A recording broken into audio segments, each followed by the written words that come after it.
Türk devleti Kürt halkı üzerinde yıllardan beridir, uzun yıllardan beridir baskılarını sürdürüyor. Özellikle ana dili konusunda da asimilasyon politikaları bir tarafta baskı, Kürtçenin konuşturulmaması politikaları yürütüldü bu coğrafyada. Son olarak daha önce de yaşandı ama son olarak Giyadin müftüsü böylesi bir politikayı, siyaseti camiye soktu. Neler söyleyeceksiniz Kürtçe vaazın, hutbenin yasaklanması konusunda?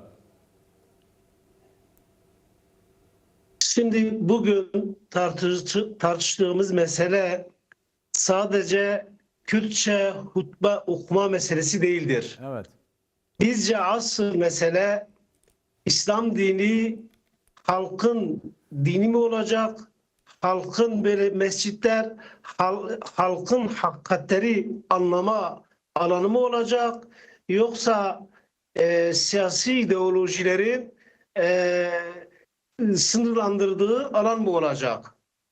Diyadin'de Kürtçe hutbe okunmasına karşı ortaya çıkan durum, ifade edilen, tartışılan aslında son derece yanlış bir yaklaşımdır. Bu yanlış yaklaşım sadece Kürtçe dilinin yasaklanması camilerde hutbe ve vaazlerin okunması noktasında değildir. Hem toplumsal barış için çok sakıncalı, doğru olmayan bir yaklaşım ama aynı zamanda halkın kendi ana diliyle dinin hakikatini öğrenmek, hissetmek, vicdanlarda yer edinmek bakımından da son derece yanlıştır. Şimdi bu konuda Kur'an'ın açık mesajları vardır. Değişik ayetlerde Evet. peygamberlerin uygulamaları vardır. Hani bunlardan 2-3 örnek vermek gerekirse Buyurun. Kur'an-ı Kerim Rum suresinin 22. ayetinde açıkça yerin ve göklerin yaratılışının yanında dillerin ve renklerin de Allah'ın ayetleri olduğu açıkça ifade edilmektedir. Burada bir dilin bir bir toplumun ana diliyle hutbenin okunmayacağı tutumu sadece o dilin yasaklanması değildir. Sadece o halkın kendi diliyle dini hakikatleri anlamanın önüne geçmekten öte de Allah'ın ayetlerini inkar etmektir. Bu da büyük bir vebaldir. Yani görevli olduğu dini Alo. Buyurun, sesinizi alabiliyoruz. Buyurun, Sesim devam edin. Evet, geliyor, buyurun. Yani bu dinin tebliği önüne bir engel koymaktır. Yine başka bir ayette İbrahim suresinde yine Allahu Teala Kur'an-ı Kerim'de açıkça şöyle buyurmaktadır. Biz bütün peygamberleri kendi kavminin diliyle tebliğ yapmaları için gönderdik. Yani bütün dini tebliğler, peygamberler hangi halka, hangi kavme götürmüşlerse o halkın diliyle götürmüşlerdir. Evet. Dolayısıyla burada acaba Diyadin müftülüğü ya da Diyadin müftüsü ya da memuru olduğu Diyanet Kurumu hutbeleri, vaazları halkın o hutbe ve vaazlar aracılığıyla dini anlamak, dini hakikatleri anlamak, toplumsal huzura, barışa katkı sağlamak için mi okutuyorlar?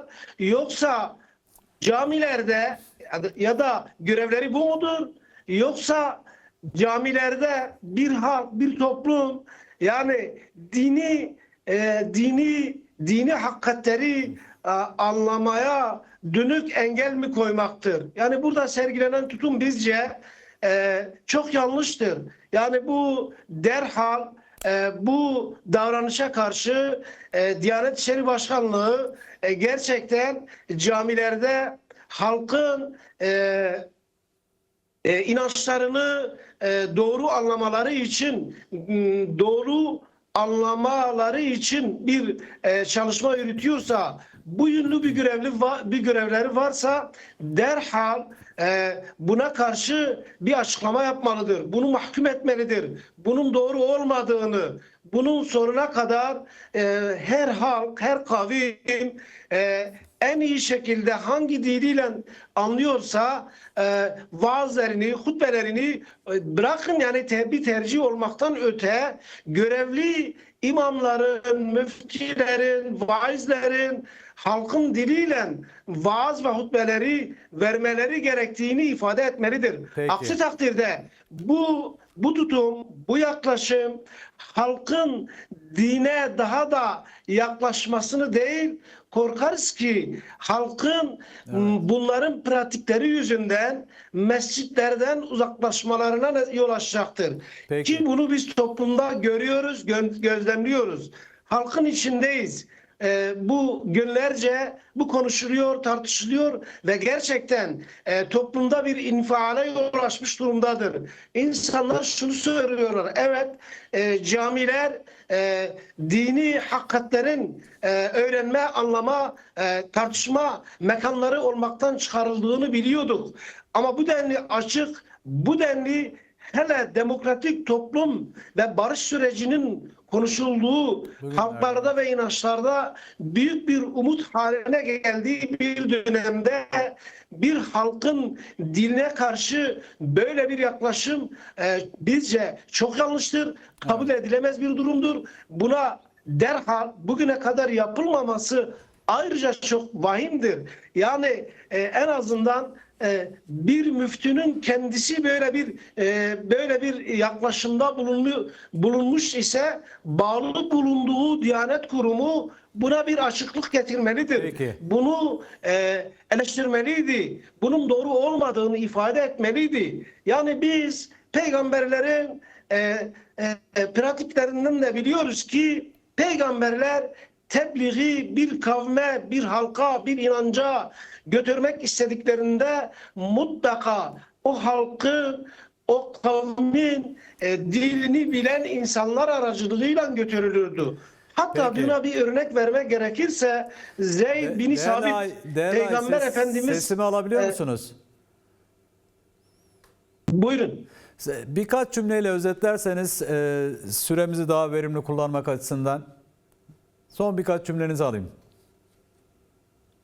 Yani birkaç cümleyle özetlemek gerekirse Peygamberimizin hem Medine'deki toplumsal sözleşmedeki uygulamalarından hem başka kavimlere, özellikle Zeyd bin Sabit'e İbranice ve Süryanice'yi öğreterek tebliği o halkın diliyle götürme pratikleri, ama aynı zamanda hiçbir dinde, hiçbir inançta tekçilik değil, tek dil değil, çoğulculuk ve çoğulculuğu benimseyen esaslar vardır. Bu anlamda Kürdistan'ın bir kentinde Kürtçe hutbe okumaya yaklaşım son derece yanlıştır, Peki. son derece tehlikelidir.